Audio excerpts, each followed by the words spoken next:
Greetings, dear ones. I am. Kryon of magnetic service. It's the voice you've been hearing all along. It's the human being you've been hearing all along. Some will say it has come too quickly. A human being should not be able to make the jump to the other side of the veil this fast. You don't know. The new energy promotes a system that you don't know. It is not like the old days, I will tell you. This is a creator who wants to be found. That is to say, when you take the hand of the higher self, it does not let go. I live with this man, and he knows it. The higher self is even part of the Kryon. That is difficult to explain, and so is yours, dear human being. There are those here who say it's not real. There are those here who sit in the chair say this is the man speaking. This is the one who is pretending to channel. So let's get to it. In this space, I am creating energy with your allowance that is going to fill the space between your chairs with the soup of energy, which is the love of God. And I'm inviting into this place right now, with your permission, all of those in the group that is you, those you have loved and lost, those before you were born that you think you don't know are here. And in just a few minutes, the energy is going to shift in this place, and then I'll ask you if it's real. And you'll know that this is the voice from the other side of the veil, linearized for you through the man who sits in the chair. And it's all done through the process of what we call love for humanity. It is all done so that you will hear things you should hear, in order to help you move through these things, dear family, which you call humanity. There are those here who say, who would authorize such a thing called channeling? It is not sacred. They'll say it is not the way God talks to humanity, and I will tell you, it is the way God talks to humanity. It always has been. Again, I will say what I have said many times before.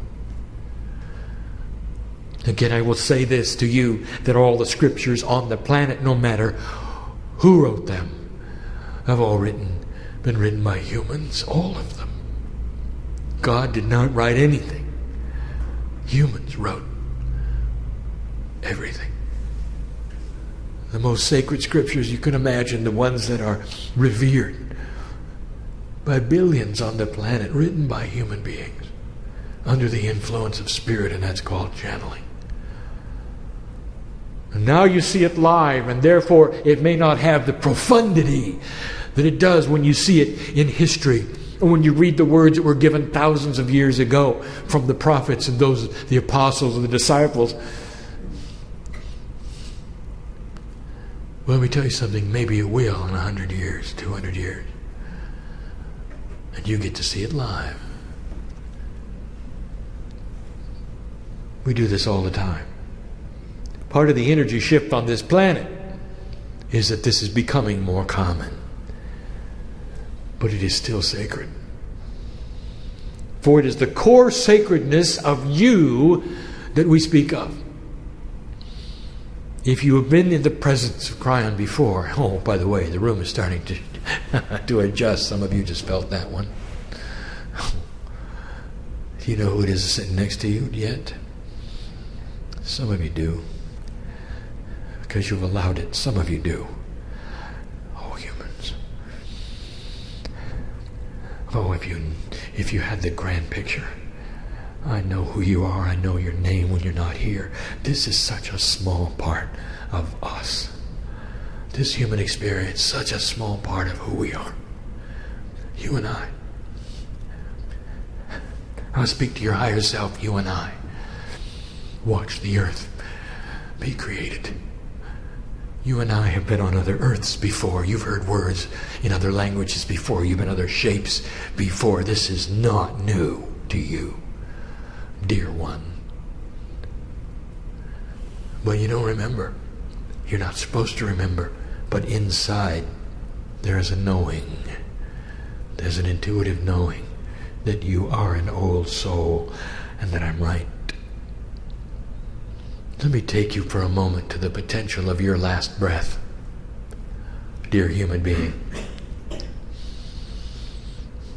And what will you think then?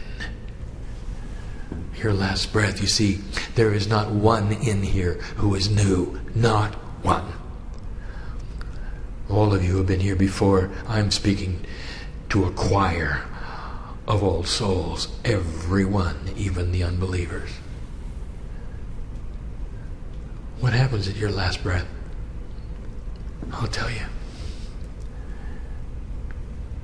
When you give up the ghost, as they say, and that human part of you starts to dissolve and give itself back to the dirt, as they say, the collection that you used to be before you got here starts to come together. In 3 earth days it will be complete. A trip to the cave of creation occurs where you give up the crystalline. And all that you ever were and everything you learned becomes a ring, seemingly on a crystal, like the ring of a tree that tells the crystal who you were. It becomes part of the earth. It never leaves the earth. And everything you learned and everything you did stays here. And then you join me. We have a celebration. You start to hear the music again. I've spoken of this. Each one of you knows of what I speak. The music is always playing on the other side of the veil. On my side, even when I'm here speaking to you, it plays to me. I call it music for you. I've linearized an energy which is always around me, which is the composite of God. It is beautiful. It is what some of you get in a sleep state, is what makes you breathe easier. That's what makes you feel loved. The room starts to heat up even more than it should, because there's more here than there was a few moments ago. Oh, the message is not necessarily that profound today. I'll do something I don't always do. We'll talk about current events. We don't always do that. But some like that, and so that is why I've told my partner to transcribe it. Depending upon the energy here, will depend upon whether or not the equipment works today. Sometimes it simply stops. It simply stops because the circuitry cannot take the profundity of the love of God. Hasn't been designed that way yet. And here we are in a circle.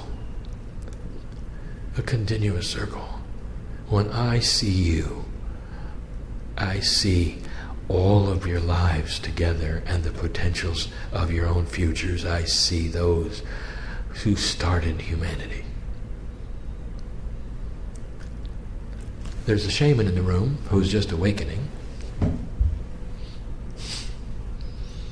who is starting to see his shamanic energy. And it's taken a long time. He knows who he is. There are other old souls in this room who have no concept of what is in the rings of their crystal. I'll speak of that in a moment. In fact, I'm going to give you 6 energies, and that will be the last one. Number 1, let us speak of current events. Something is happening right now you should know about.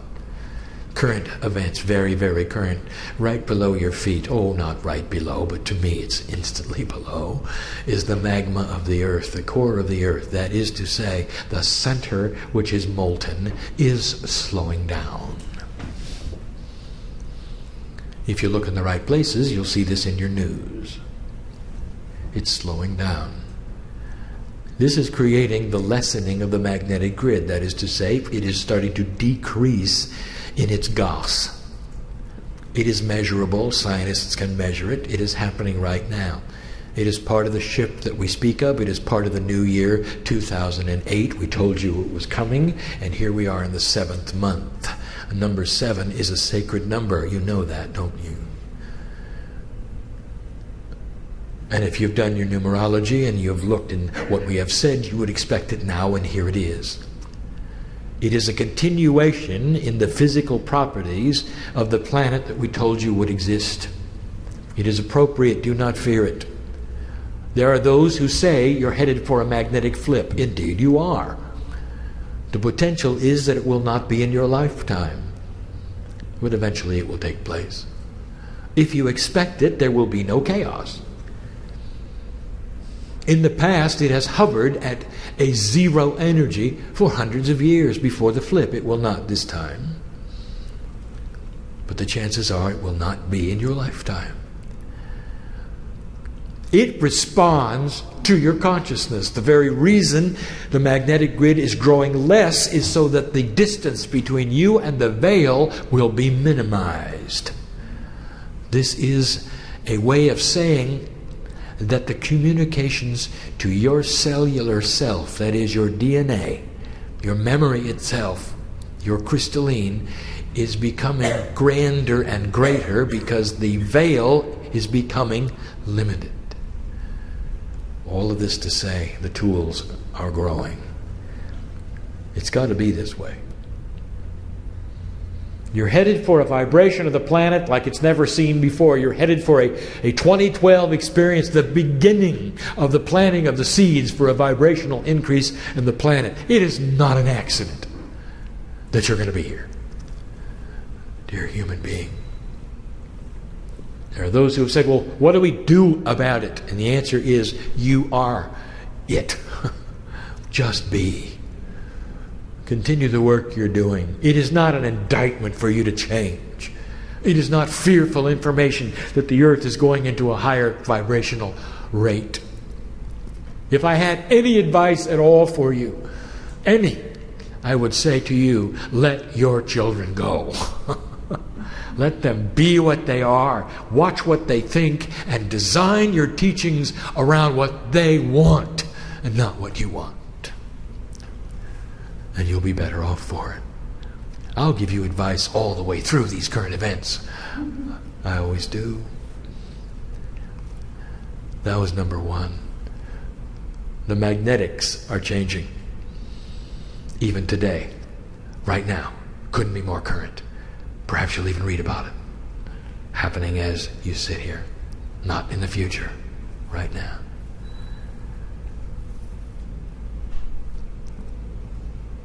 Next month, a grand experiment takes place.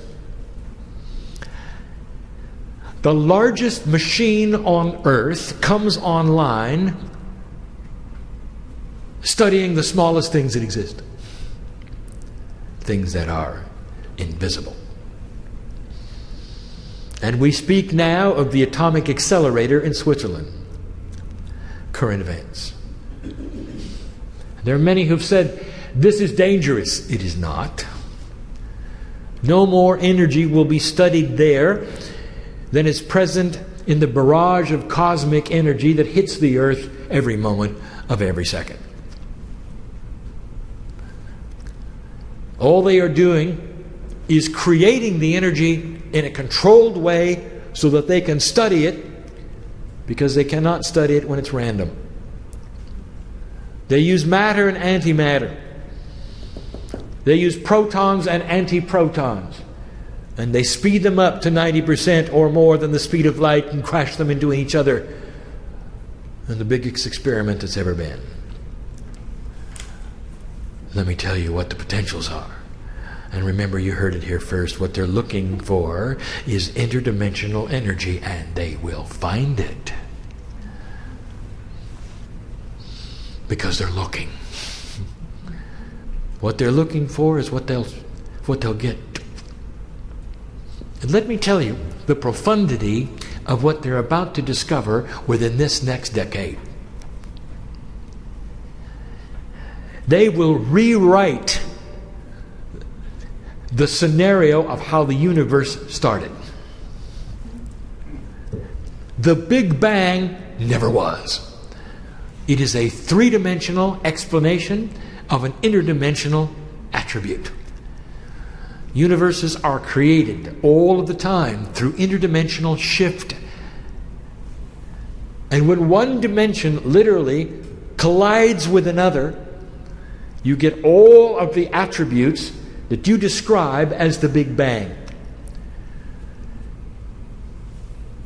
In 3D, you had many scientists prove what they felt was the Big Bang theory's attribute that showed it truly existed. They found the residual of what they thought was proof. Names like Hubble and others. And here's what we're going to tell you, that if you're going to think in 3D, that's what you're going to get. But even the Big Bang theory had to be interdimensional at its beginning. For everything traveled faster than light. Everything happened all at once.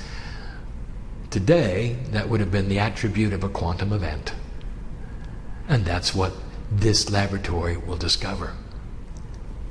For you're about to see the residual of an interdimensional collision. It's everywhere. Once you can start to see the dimensions that are invisible, or at least see the attributes that they trace in the explosions that they're going to see, it'll be obvious. All of this to say to you in this cryptic way that this particular experiment is safe, this particular experiment is a long term, and you're actually going to see interdimensionality at its best. That was number 2. I'm going to rewind time for a moment. I want to go back 10 years.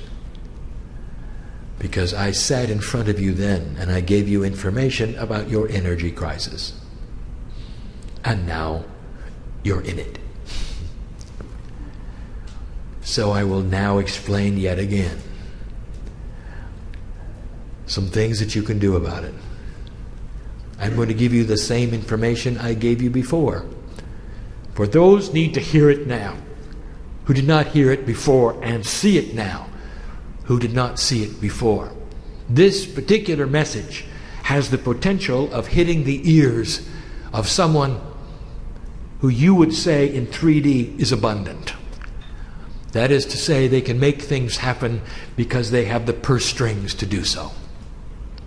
You would call it deep pockets. And so I challenge the one that hears this with deep pockets. For this will only make you more abundant. There are 2 energy sources on this planet which have always been there, which are free. Free. And the technology to claim them has been developed. And they are free. Listen. Number 1.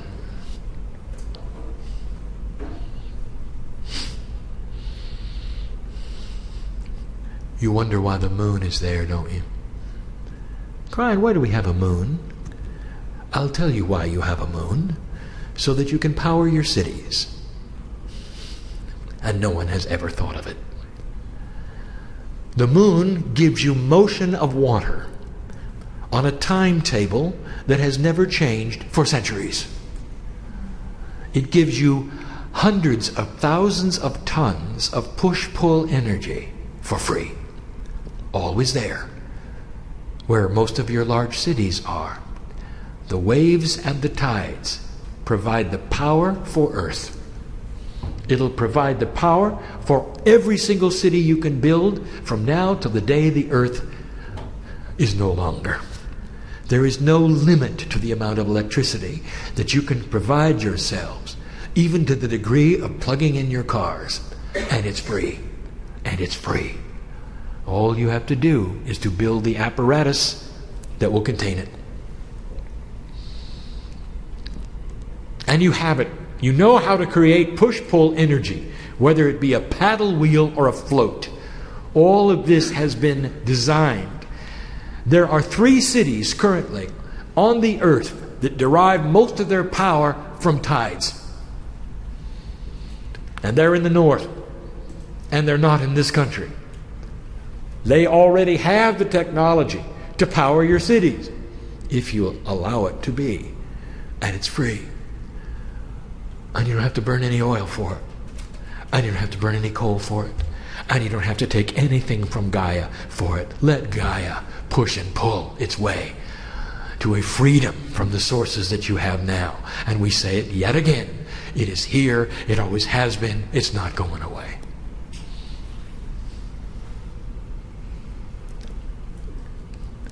The second one, a little harder, but just as obvious. You have many ways of creating power. One of the most complex and difficult to understand and build is the nuclear power plant. And all you have done when you've finished is to create a steam engine. For all it does is create heat. For you then to create steam. For you then to create a generator which moves to create electricity. It is therefore a glorified steam engine. There is another glorified steam engine called the magma of Earth. Everywhere you drill, it gets hot the further you go down. Did you think about that? If you want heat, all you have to do is drill for it. Now, this is difficult because you have to go down a long way. It becomes more difficult because there are byproducts that are involved. The technology must be developed to create this heat, to tap the heat, to make a steam engine that's forever. Forever. Start by building them in the hot spots. The hot spots are defined as those places on the earth where the magma is closer to the surface. How about starting at the Pacific Rim, for instance, where all the volcanoes are, for instance, and where many of your largest cities are, for instance. And you will find all the power you need to create steam is right below your feet. Is it worth it to invest in this? That's up to you. How much longer do you wish to extract pieces and parts of the earth, burn them up and put them in the atmosphere? And what is that worth to you? And so we say it as clear as we've ever said it to you. From the other side of the veil is that the power has always existed. It's existed for you to create electricity, to power your cities, to power your vehicles, and it has always been free. No byproducts at all. And that was number 3.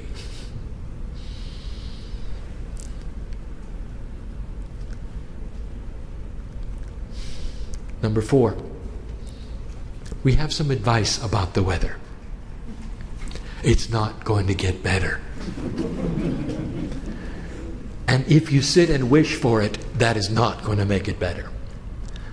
We have explained it before, we'll say it again. You're in a water cycle that is profoundly set to create a mini ice age. And it may seem odd to you that it gets hot before it has to get cold. If you will look into your geology records, you'll find the exact same thing.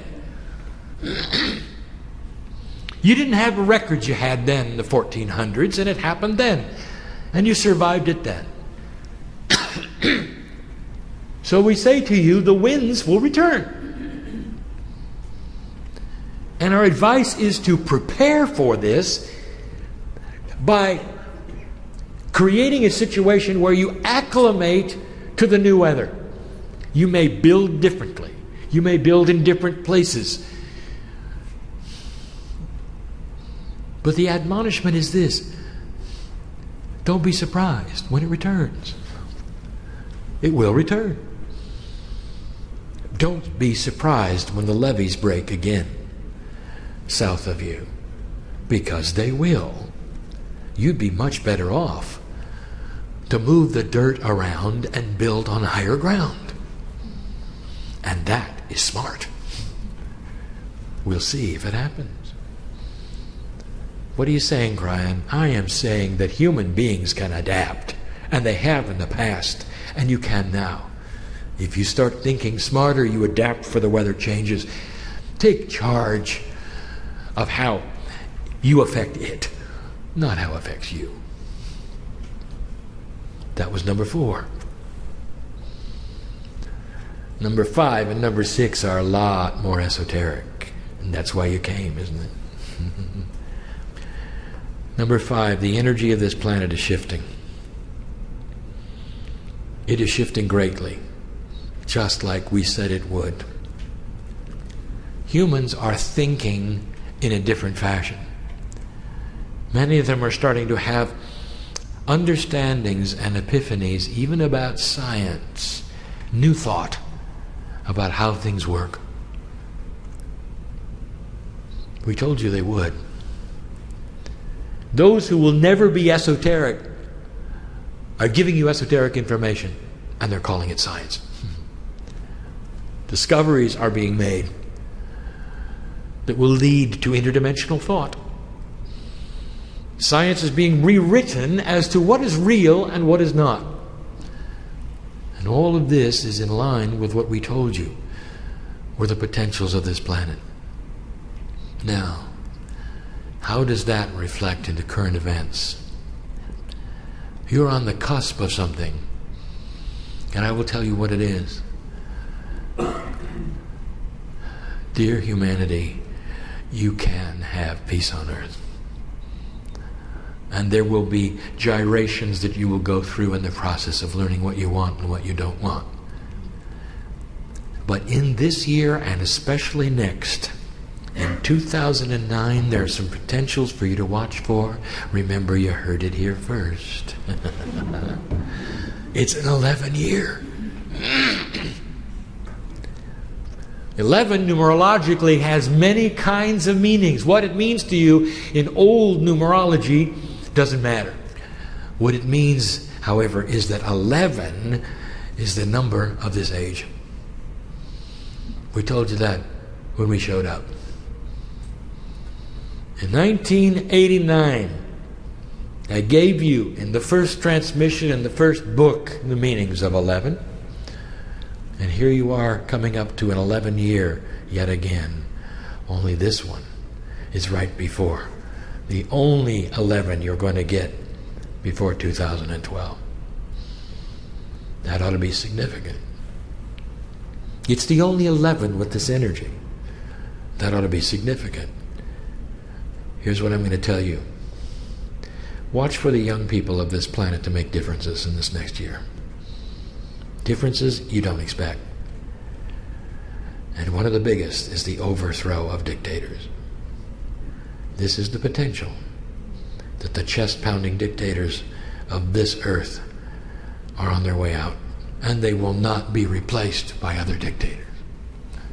The beginning of a shift of consciousness of what leadership means to government, of what ordinary human beings are going to expect from their leadership.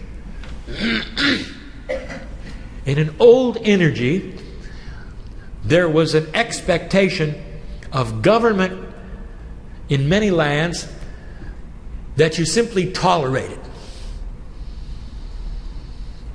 And without it, there would be chaos. So whichever landed in your land was acceptable. That is an old energy concept, for it led to those who would be in control without integrity. That's going to shift. It's going to shift in your own land as well. For human beings are going to start to expect leadership with integrity.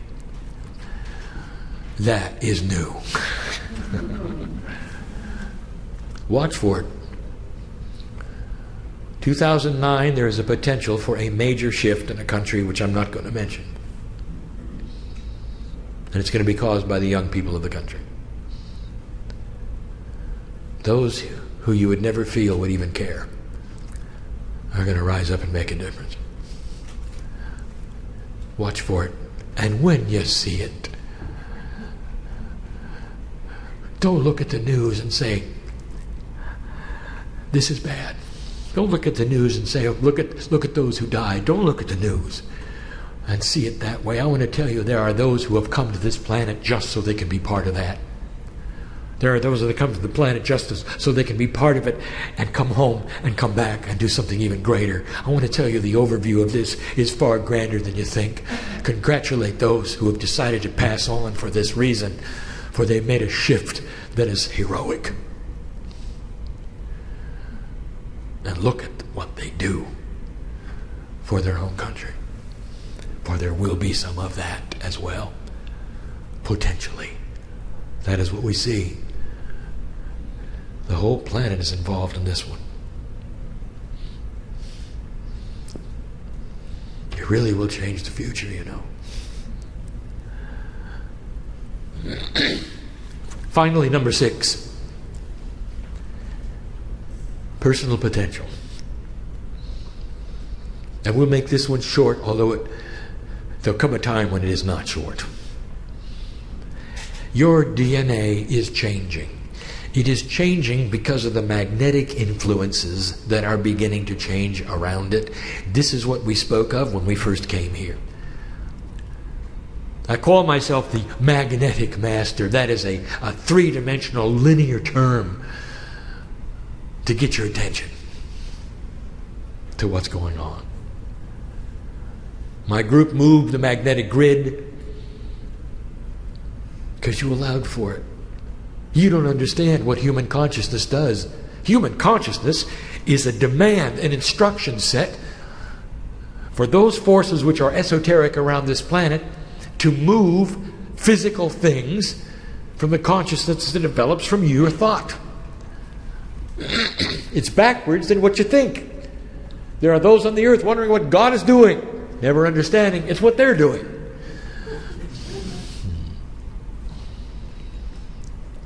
The personal potential is going to rise very significantly. Potential. Nothing happens to you unless you ask for it. The ability to rewrite DNA, the ability to change your attributes that you came in with, you thinking above the cellular level, being able to claim pieces and parts of the Akash. That means that which you were, which is part of your own crystalline crystal in the cave of creation, can be mined. That means that you can go back and pick up the best parts of you. And it's about time, for that is what we see. We see you as an entire human string. That is the core higher self of all the lifetimes you've ever lived. That's what we see when we see you. We don't see your life now. We see the old soul. We see who you've been, what you've learned. We know how full the spiritual jar is based upon all of the things that you have ever studied in all the lifetimes you've ever had. That's what's in your DNA. And that's what's accessible. Very accessible. When you start pushing on the door, don't be surprised that the door pushes back a little. To some it's scary. It's part of the new way. A cooperation with God that even shouts that you're part of the system. Oh, human being, you're not just the human being looking to God for something. You are part of God. You are my partner in this. You always have been. That has been the message of Kryon. That is the message of Kryon today. More profound it becomes, more profound it is. And we're about ready to leave. But not before we remind you of who sits next to you.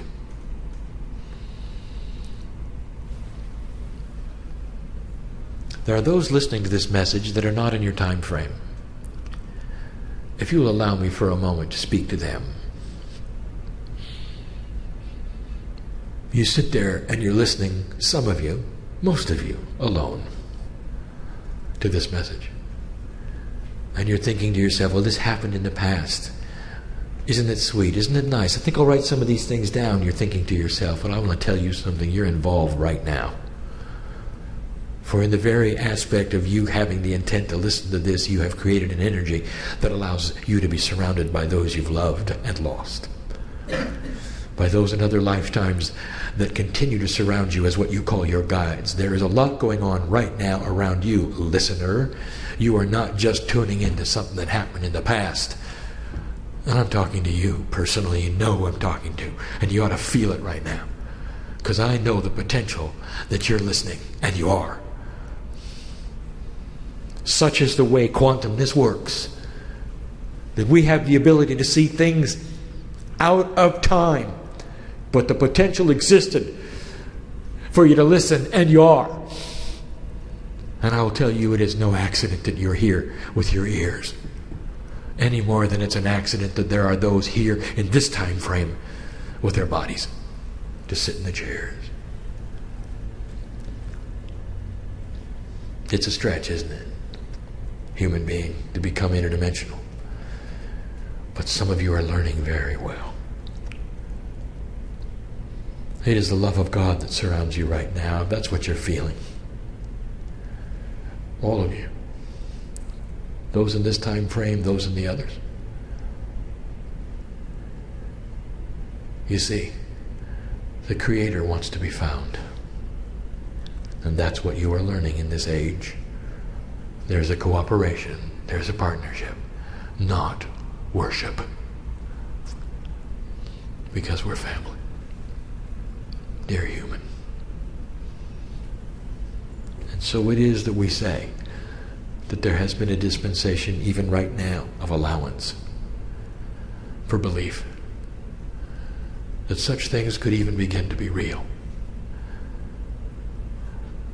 And they are. Especially the one that says, I've been washing your feet. Because some of you have felt it.